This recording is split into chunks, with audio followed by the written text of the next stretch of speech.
So we will understand what are PARASHAKTI Akashic readings. So we'll start with the Sadguru Vandana. Nityanandam Paramasukadam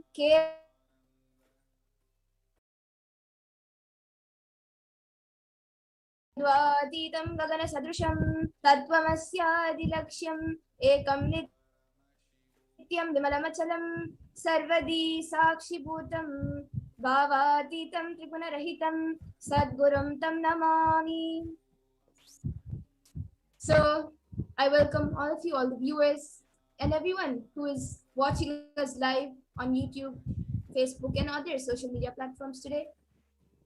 And if you are here, it means existence wants you to be here in this form.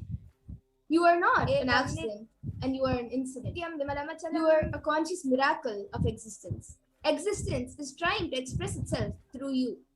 So welcome to the sacred spiritual experience, your digital experience of the divine.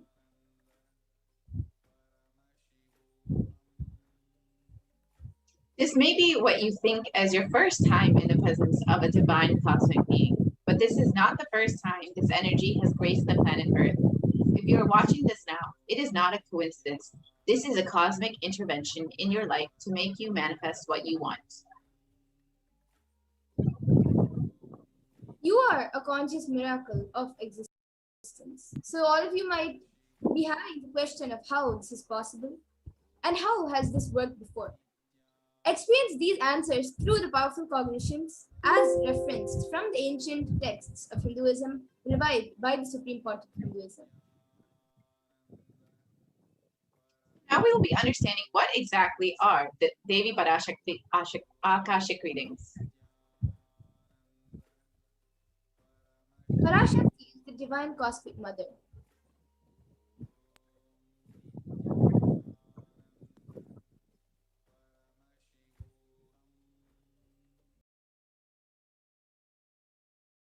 The ultimate pure feminine consciousness, the cosmic mother. She is the source Shakti. It is her cosmic power and her cosmic womb, the Brahmanda Yoni, from which billions and billions of universes come in and go out. It is the source where the Big Bang and black holes go on and on. PARASHAKTI is the main deity of the sacred feminine and the divine consort of Bhagavan Parameshwara, who is the primordial divinity of Hinduism.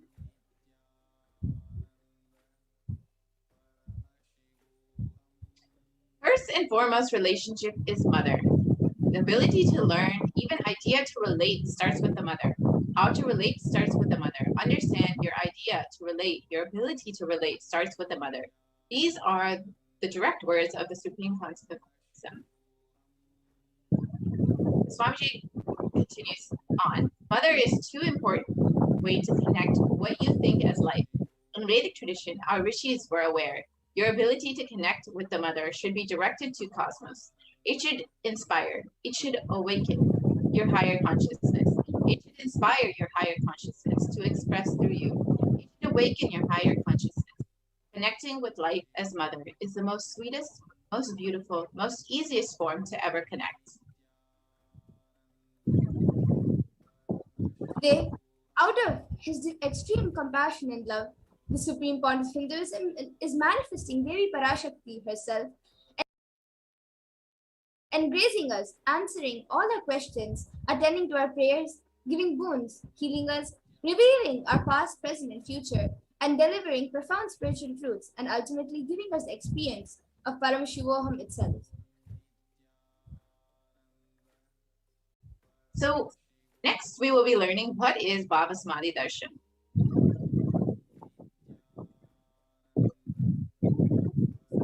What is Samadhi? Sama is oneness and Adi means source. So Samadhi means one with the source and Bhava means attitude or aspects. So Bhava Samadhi means being one with the source through this aspect.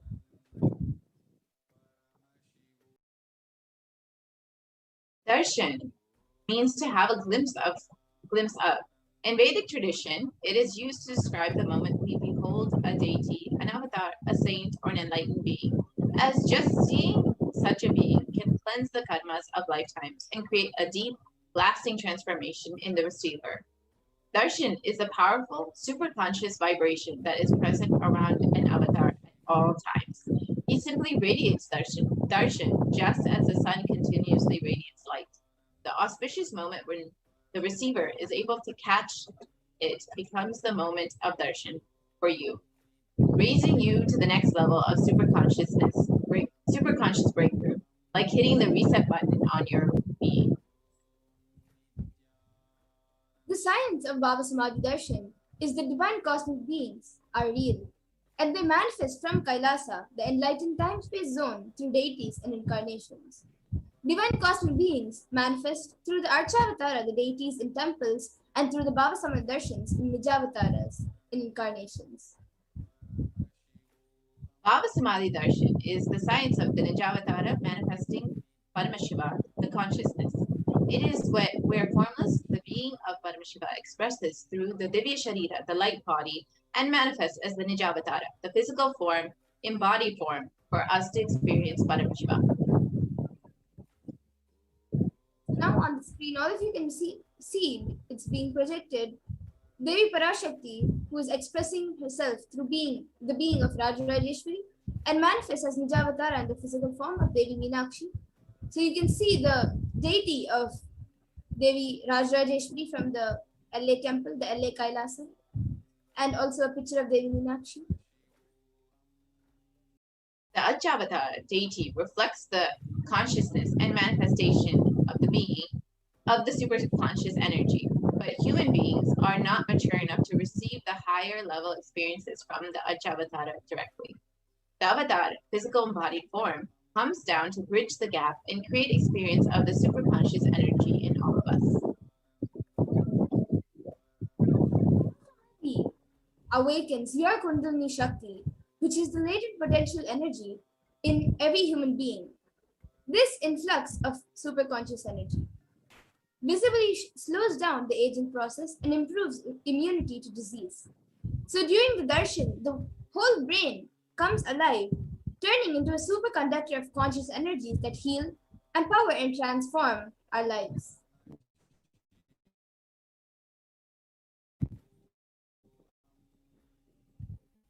During Baba Samadhi darshan, our neurons mirror that of the avatar. The mirror neurons activate and process all the observed movements or information of the avatar just by seeing.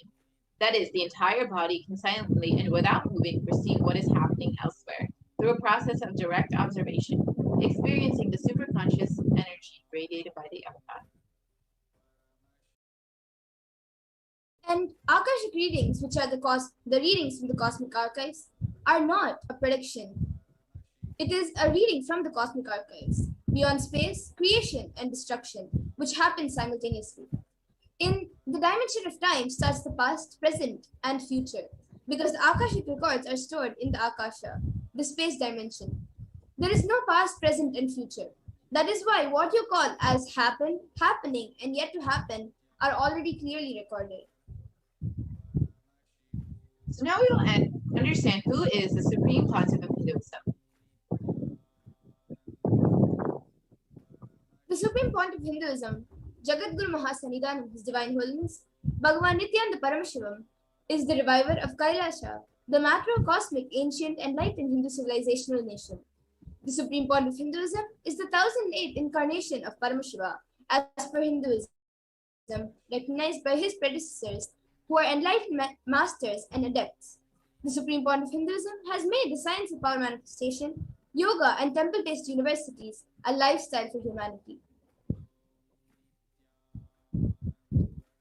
The Supreme Pontiff of Hinduism is ordained as the 233rd Guru Mahasannidhanam of Kanchi Kailasa Tattvapita, the Dole Mandala Adinam, the incumbent emperor of the Surya Vamsha Surangi Samrajya, is the present 293rd Jagadguru Mahasannidhanam of Kailasa Shamala Pita Tattvapita, and the Mahamandaleshwar of the Mahanirvani Akada, the largest apex monastic order.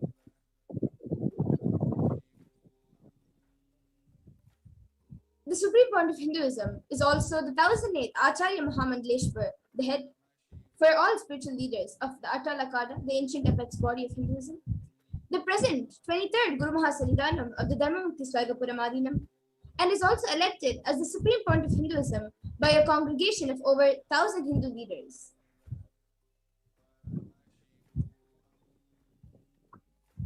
The Supreme Pontiff of Hinduism is revered as teacher of Hinduism, the most prolific and most viewed, read, and watched. The Supreme Pontiff of Hinduism has authored over 300 books and 10,000 articles in 3 languages, English, Tamil, and Sanskrit. And it has been translated into 50 languages with over 1,000 titles. Over 20 million copies of books and articles have been sold, read, and downloaded. And over 10,000 hours of discourses have been produced. And over 1 billion beings have been enriched and enriched.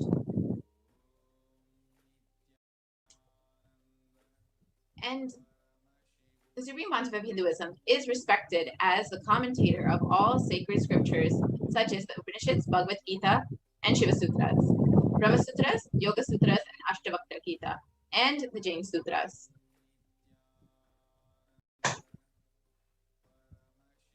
The Supreme Pontiff of Hinduism is also honored as the leader of Hinduism, the most awarded, internationally recognized Hindu leader, and the reviver of 108 ancient Hindu sampradayas, including the Rudrakanyas and Rudras, Rishis and Rishikas, Bhairavas and Bhairavis, and Sannyas.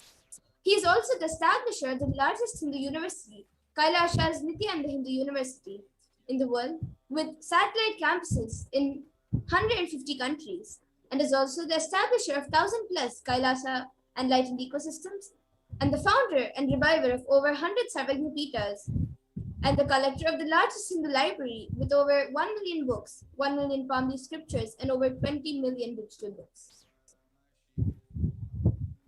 The Sanskrit word Diksha is derived from the and ksha, to destroy ignorance. It loosely translates as initiation. Diksha is a direct transfer of spiritual energy by an avatar through a look, a word, or a touch, which destroys ignorance of the initiate or disciple. Initiation triggers the possibility to create new grooves and neurological pathways in the brain and can even alter gene expression. Yes. And now with this, we will be getting into the next segment where all of us will be seeing a live demonstration of the powers of Paramashiva by the Nityananda Yogis and Balsans and Nityananda Gurukul. So we will be back after a small break.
Yes. So welcome back, everyone. And now we will be getting a live demonstration, an exciting segment of the extraordinary powers of Paramashiva.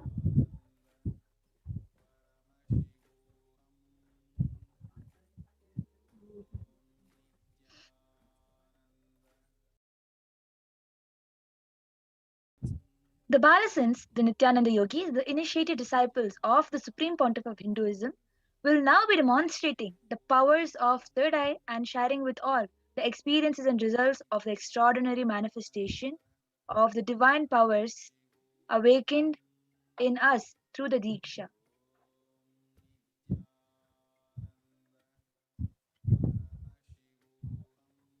In today's Baba Samadhi Darshan, all of us will be initiated and be receiving the initiation into the third eye awakening and various other powers with the blessings and the grace of the Supreme Pontiff of Hinduism. We will be manifesting the following powers of third eye, which is seen with the eyes blindfolded. Third eye is the cosmic buzzing center located between the brows, which upon initiation, one can effortlessly express the powers and see through the third eye just as you would with your two eyes.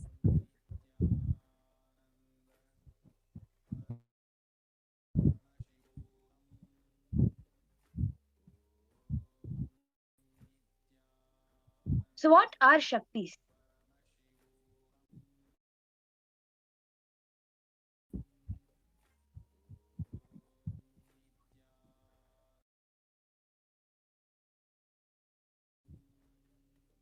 In the Vedagamas, the source scriptures of Hinduism, Paramashiva reveals in elaborate detail that every human being is hardwired to be able to manifest 463 plus extraordinary Shaktis, which are divine powers. Manifesting powers are described as a system, method, and source for human beings to explore the various possibilities and powers and have access to various states of consciousness. Shaktis manifest from the fundamental cognition that you are a divine and you need to manifest the divine, not that you are man and you need to reach the divine.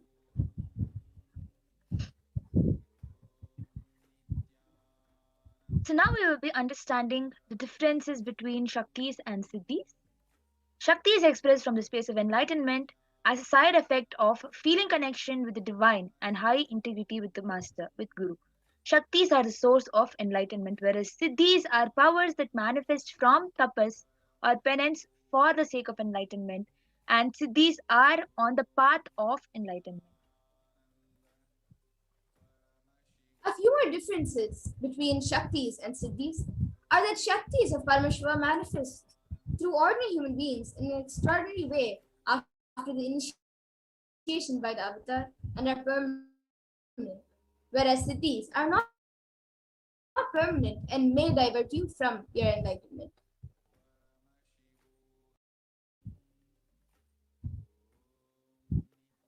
Paramashiva, who is the source of these Shaktis. Paramashiva is the primordial divinity in Hinduism, the ultimate reality and cause, which is self-effulgent, Swayam Prakasha, all-pervading, unchanging, beyond time, space, form, and causality. As the fundamental base of Avyakta, the unmanifest, and Vyakta, the manifest existence, Paramashiva performs the Panchakritya, the 5 cosmic acts of creation, Shrishti, the sovereign rulership and maintenance, Sthiti, Samhara, which is rejuvenation, Trobhava, which is pulling out of delusion, and Anugraha, liberating grace for all living entities.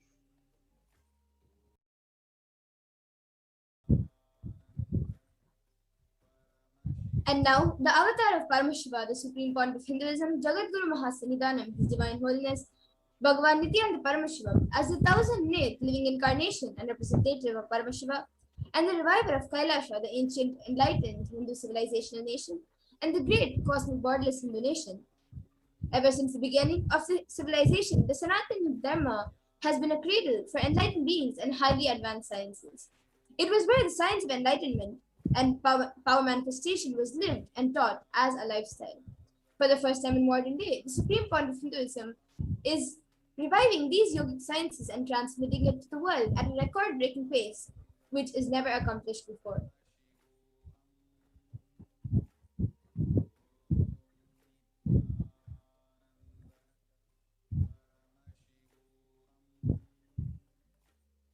So here you can see the Guru Parampara. The pictures convey the masters, whoever has declared. The rishis, the great rishis, munis, siddhas that are projected in these pictures, who know the science of incarnation as per the Hinduism, predicted and recognized the Supreme Pontiff of Hinduism, His Divine Holiness Bhagavan Sri Nityananda Paramashivam, as an incarnation of Paramashiva and PARASHAKTI. The knowledge and science of manifesting these Shaktis are passed down from one generation to the next through Diksha initiation by the enlightened Gurus. Supreme Pontiff of Hinduism, being recognized as an incarnation at a very young age, was trained and taught these sciences to revive the initiations and knowledge repositories for billions to manifest science of power manifestation from disciplines of Vedanta, Tantra, Sri Vidya, Yoga, and yogic powers, Mantra Shastra, Siddha Vidya, science of Aushadha, Advaita, and Bhakti Yoga, Paramashiva Jnana, and Paramashiva Vijnana.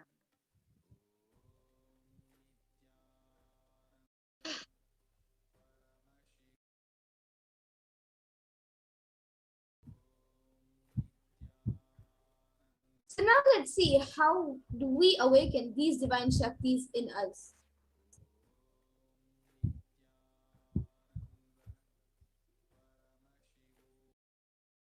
Manifesting Shaktis. Every ultimate truth, every jnana, the ultimate truth mapped into your consciousness, prajna, manifests as prajnana, possibility and power of every being.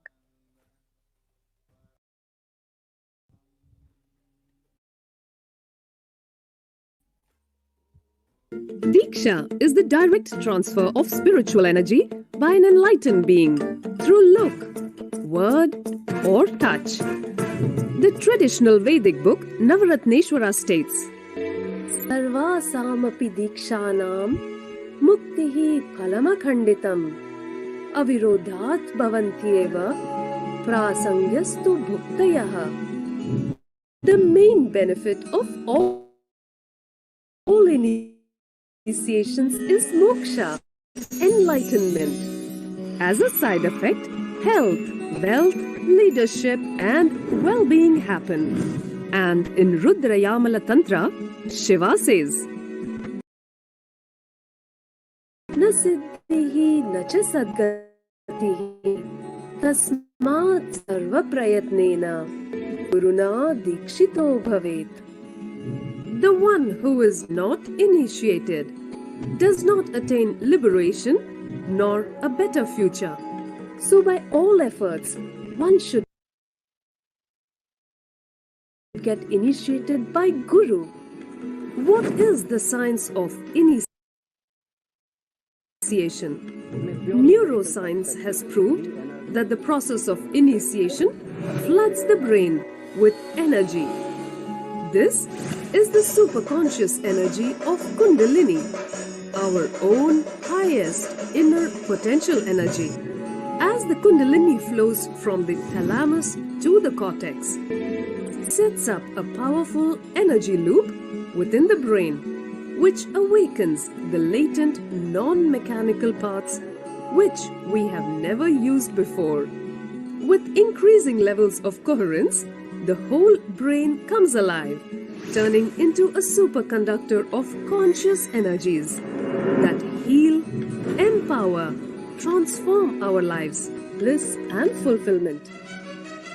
Initiation creates high awareness, visualization, creativity. It also slows the aging process and improves the immune system. Kundalini awakening, healing experience, levitation, teleportation, materialization. Experience the power of initiation through a range of exclusive programs conducted at the ashram. Nityananda Dhyanapitham, Nityananda Nagar, Biddi, Bengaluru. Contact 9742203.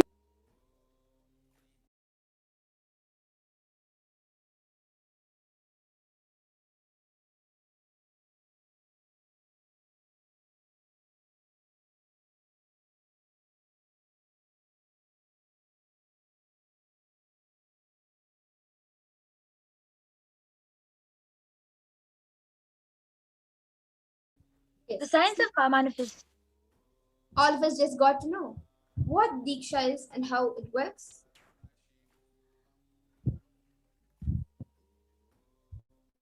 So the science of power manifestation is authenticated through 4 aspects of evidences or the pramanas. The Shastra Pramana, the eternal unchangeable truths revealed in the source scriptures. The Apta Pramana, experiences and results of Aptas or authorities of Hinduism, the Vedic rishis and scientists who time tested and verified the science.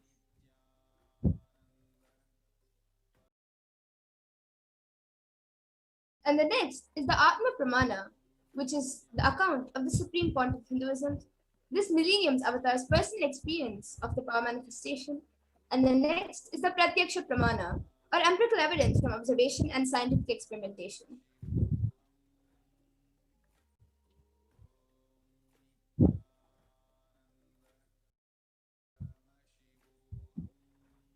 Vedagama is a living applied science. So Vedas are the ultimate superior authorities for Hinduism. Vedas are pure science where the ultimate truths are explained. Agamas are the scriptures where the applied technology, the applied science is expanded. Vedas and Agamas, the Vedagamas are given the status of Shruti as they are directly revealed by Paramashiva. They are the ultimate, eternal, unchangeable truths. A reference cited from these Shastras or source scriptures is called the Shastra Pramana.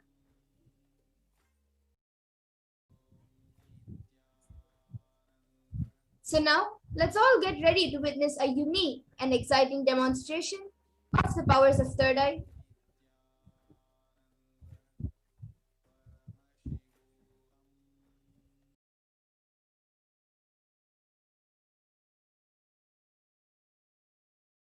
Third eye, power of seeing through the third eye.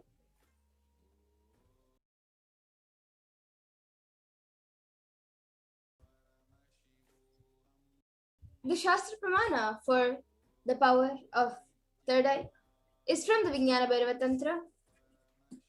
Kapalantar manonyasya tishtan milita lochanaha kramena manasodadyat lakshaye lakshyamuttamam. The translation of this verse is, by fixing the mind on the inner space within the crown center and sitting stably without any movement, having the eyes closed in succession, by that stability of the mind in inner space through the power of the third eye, one directly sees the ultimate goal Lakshyam by having the vision beyond the sight that reveals any object or place, attaining the space of oneness with the source Paramashiva.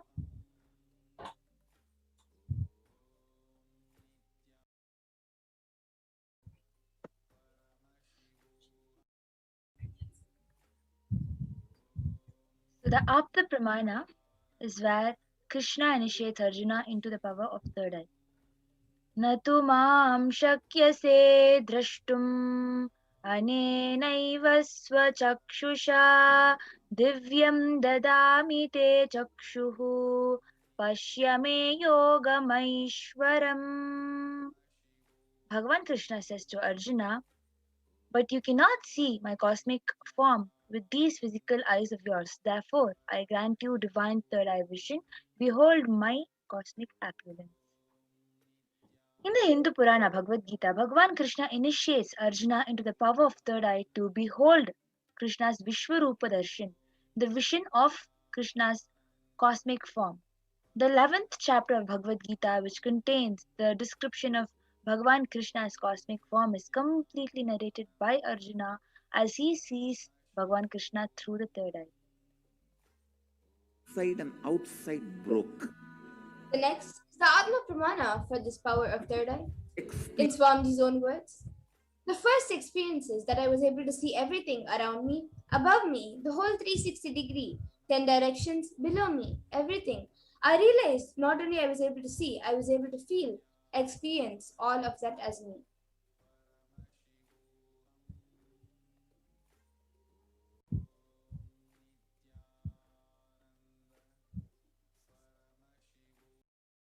The Pratyaksha Pramana, the empirical evidence from observation and scientific experimentation. The study measures and compare metabolic cell activity of the brain in conscious and meditative open of third eye states using positron emission tomography, which is in short form called the PET test.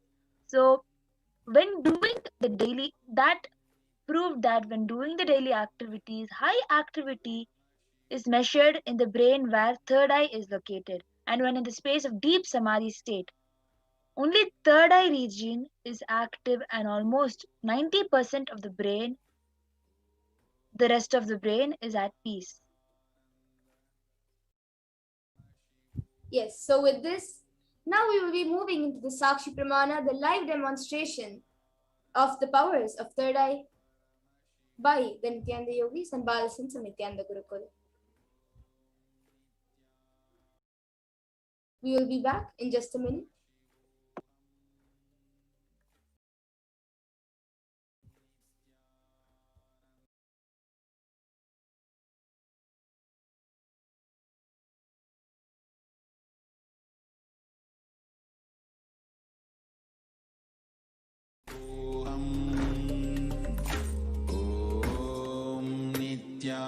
Nityananda Paramashivoham Om Nityananda Paramashivoham Om Nityananda Paramashivoham Om Nityananda Paramashivoham Om Nityananda Paramashivoham Om Nityananda Paramashivoham Om Nityananda Paramashivoham Om Nityananda Paramashivoham Om Nityananda Paramashivoham Om Nityananda Paramashivoham Om Nityananda Paramashivoham Om Nityananda Paramashivoham Om Nityananda Paramashivoham Om Nityananda.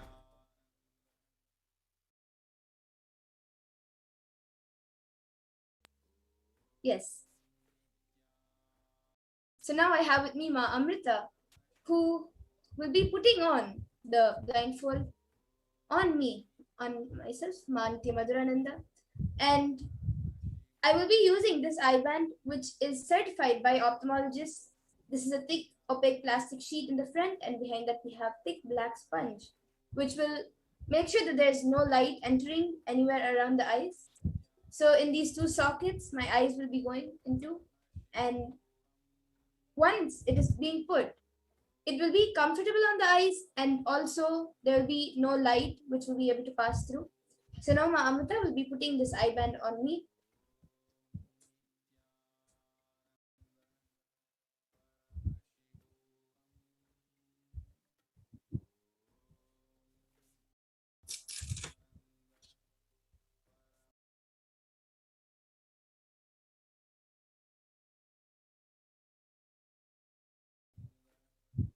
Can you make it a little tighter now?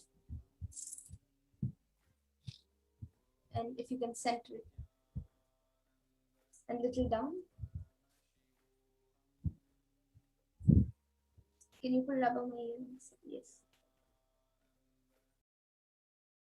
And little to the left. Little down. Yes.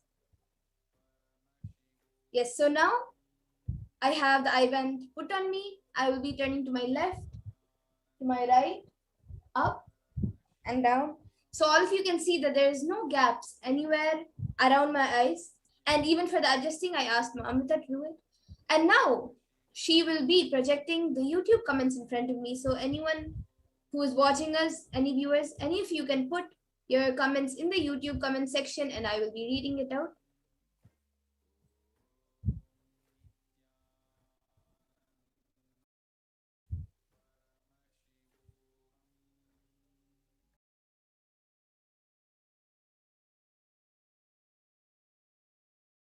Yes, so now we have,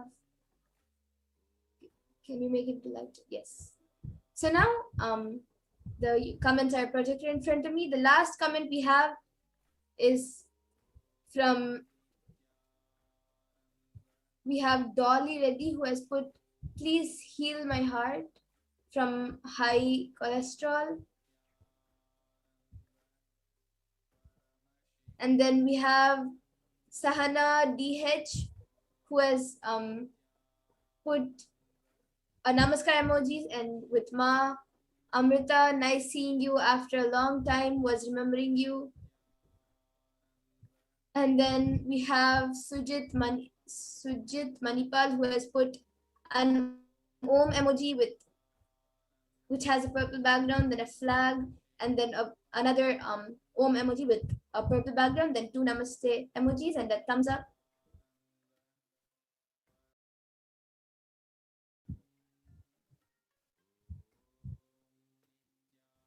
And yes, anyone else can put your comments in the YouTube comment section and I will be reading out the comments. You can either put a sequence of emojis, a sequence of numbers, or a sentence which doesn't even make sense, and I will be reading it. And even if you think, like you can put a word that you think I may not know, maybe a medical term.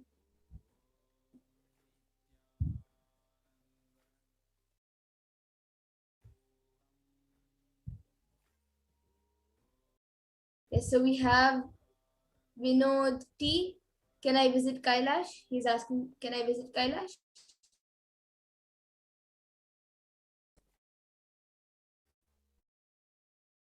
Once doors of Kailash are open, when you open the doors for Kailash, of course you can visit. And then we have Sujit Manipal, again, who has put you really great, God bless you, with emoji with 2 heart eyes and a thumbs up. Yes, do we have any more comments?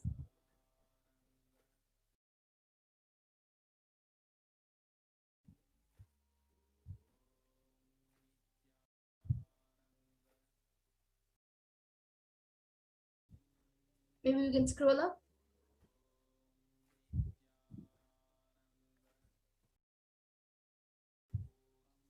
Yes, so about Dolly, so we have Kailash at Trinidad and Tobago, San F/do Paduka Mandir with the emoji. And then we have about that Vikash Singh. Can I have a third eye body scanning? Yes, Aya. We will be doing the power of body scanning after this. So you can again put your comment and we will be doing it. Then we have Gauri S, who has put many comments, and I think we can go back down. Yes, so we have one comment from T. Gill who has put hi. Okay, so now with this, we'll be moving on to the next power of body scanning. I request Mamita to now remove my I-band. And all of you can see the I-band once it's removed. It will be just as it was before I removed it. Yes. So there is nothing added on to it, and it's just as it was before it was put on me.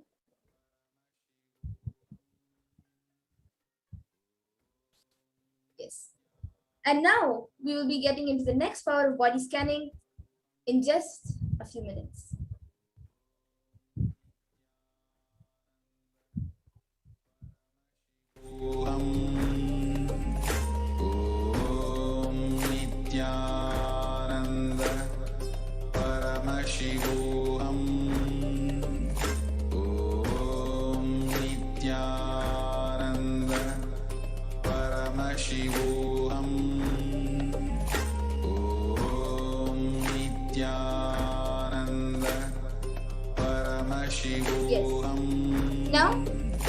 get into the power of body scanning.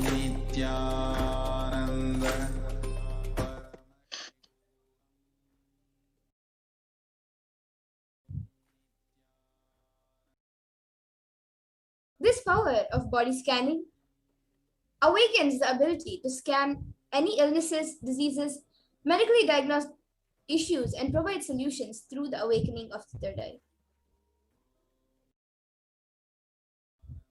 So the Shastra Pramana, the scriptural reference to manifest the powers of body scanning. Swadehe jagato vapi sukshma sukshmatarani cha tattvani yani nilayam yatvante vyajyate para. Bhagavan Paramashiva says, cognize deeply that from the subtle to the subtlest constitutive principles of your whole body, Swadeha, or of the whole universe, simultaneously consist of the essential reality. They are being absorbed in their source cause, Paramashiva. By the experience of such restful awareness, one becomes complete from all thoughts, and the ultimate universal divine power, Paradevi, Parashakti, Adishakti, is revealed, and the supreme power manifestation happens.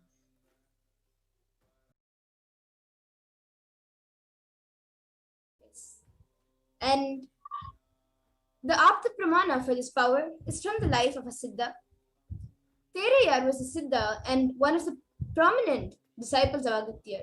One day, a man suffering from severe headache comes to Agatyar for healing, and Agatyar uses the power of body scanning and identifies the root cause of the headache. He reveals that there is a small terai, a type of frog, sitting in the person's brain. Agatyar immediately instructs Terayar, his disciple, to perform an open head surgery and remove the frog. After the surgery is completed successfully, the person is healed and cured of the headache. Thus, he gained the name Terayar.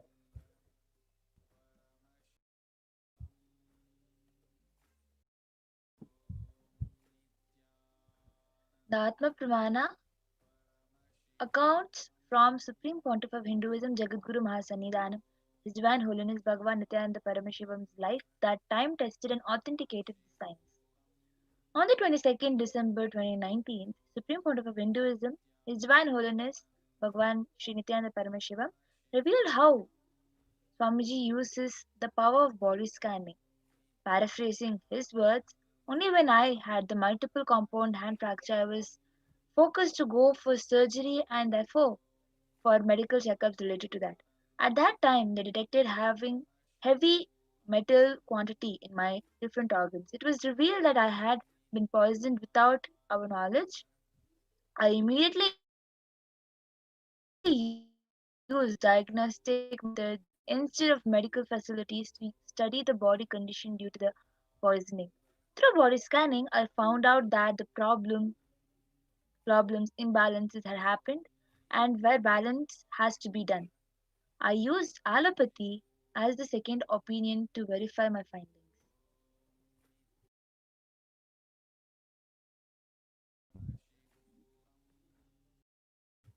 And now, all of you can see on the screen it being projected the Sakshi Pramana, the experiences and results of the extraordinary manifestation, which is happening through the initiate disciples of the Supreme Pontiff of Hinduism. So you can see a few devotees and disciples who have been initiated into the power of body scanning, manifesting this power, and who have shared their experience on their social media platforms.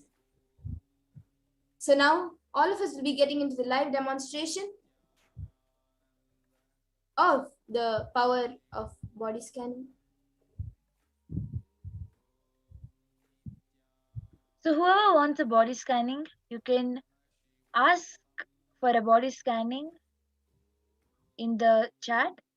Yes, so I think we have Ma Gauri S, who is asking healing for her mother-in-law, Ma Sharada. And we also have Vikar Singh, who has asked for a body scanning. So Ma Pragnana, you can maybe scan Ma Gauri S, her mother-in-law, whose name is Ma Sharada. And I think she's in the hospital right now, so you can even give her healing. And Vikar Singh, yeah, I will be doing body scanning for you now.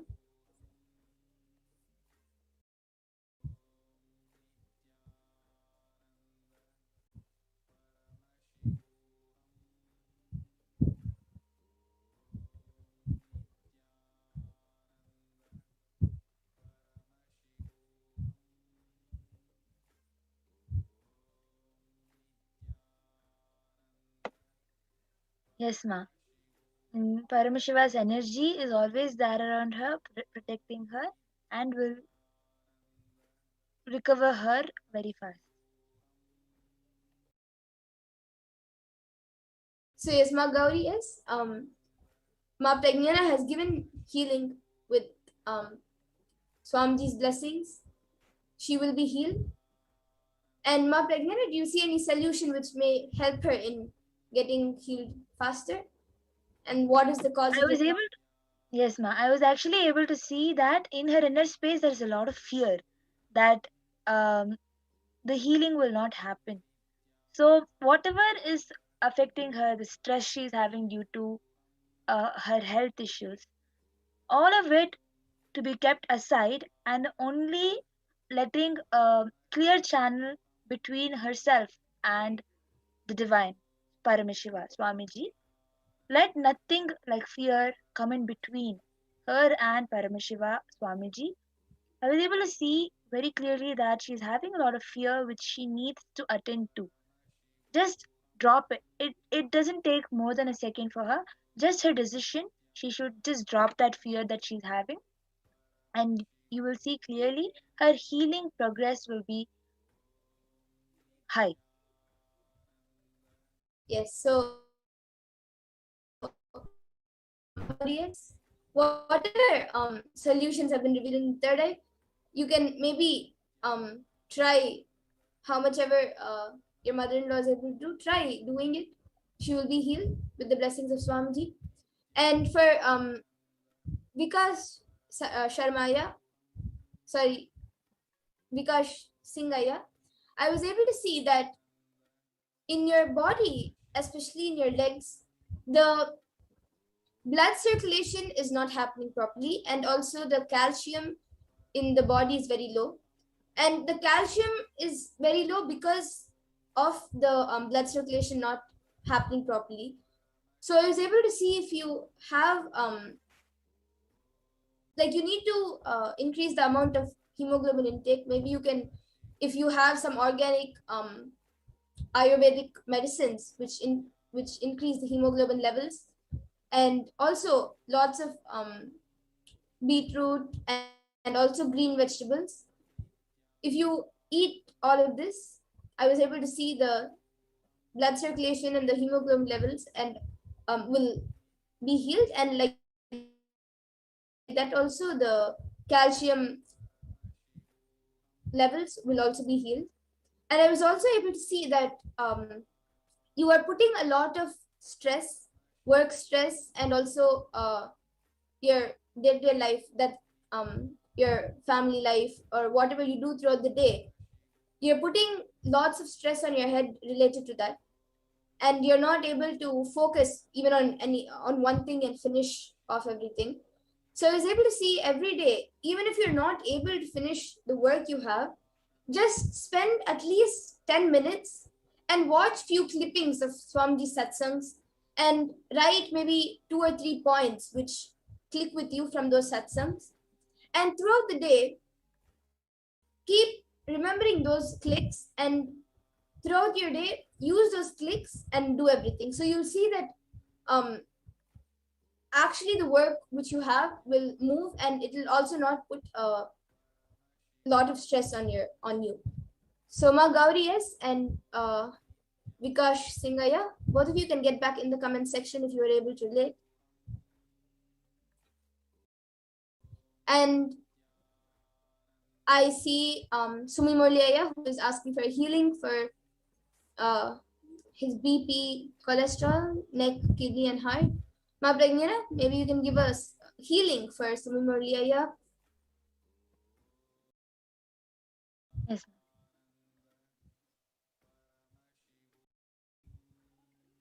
And I also see many others.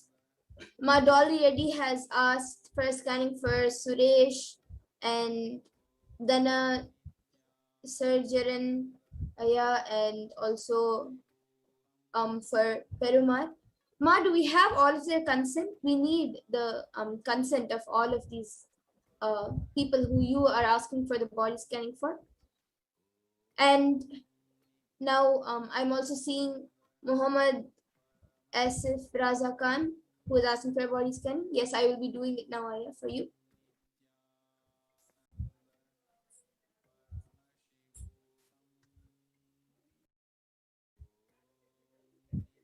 Yes, Aya. So you will have the energy field of Paramashiva around you, and also you need to have the open space to let Paramashiva to come into you and heal.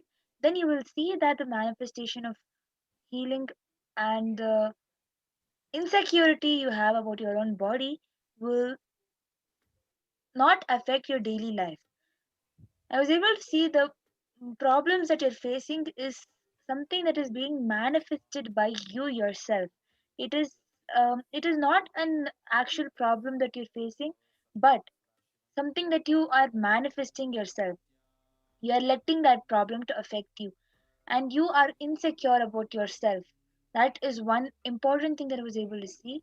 And when you let go and let Paramashiva flow through you, that energy space to enter into you, when you become clear and have the clarity of what you want, you will see that the healing progress of yourself will change. It will differ.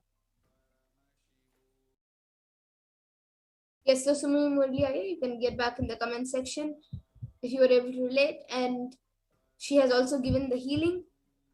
And Muhammad Asif Raza Khan, when I scanned your body, I was able to see that in the food which you're eating, there is a lots of chemicals which are affecting your body in the food which you're eating, either in the normal spices and the normal food which you're getting. There's a lot of chemicals being added in it, even just the normal spices which the normal spices which you use in normal food. Even in those spices, there's a little impurity which is there. So if you're able to, the only solution which I was able to see for this is if you're able to get proper organic, pure vegetarian food, which is organic and pure, that would be great, and that will heal your body.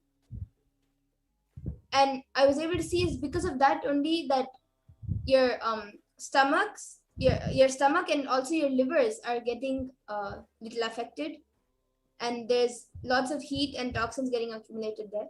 So if you just start a healthier diet with getting pure spices, pure ingredients, which are not, which don't have chemicals added in it, then it will be great. And yes, now I see many others asking for body scanning. Ma Dolly Reddy has asked for body scanning for herself. And then Vikash Singaya has asked how I can open my third eye. Aya, just by seeing the PARASHAKTI Akashi, just by seeing the Baba Samaya Darshan, you will be initiated into the powers of third eye. So you can just stay tuned for the PARASHAKTI Akashi readings and for the Baba Samaya Darshans, and you will be initiated into the powers of third eye. And everyone else, Ma Dolly Reddy, P. Gill, Sumil Murliaya, and Sahana DH, and Sahiba W, T. Hariharan, everyone. And I think Ma Dolly D has put that she has gotten consent from everyone else also. Today, actually, due to the interest of time, we will be concluding today's power manifestation session. But every day at 2 a.m. IST and 4 p.m. IST, we will be having the same power manifestation segment. So all of you can again come online and request for body scanning, and we will be more than happy to do a body scanning for all of you.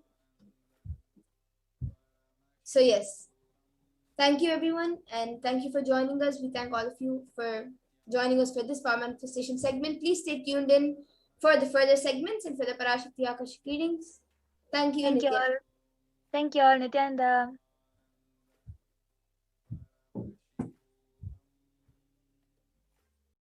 Om Nityananda Paramashivoham Om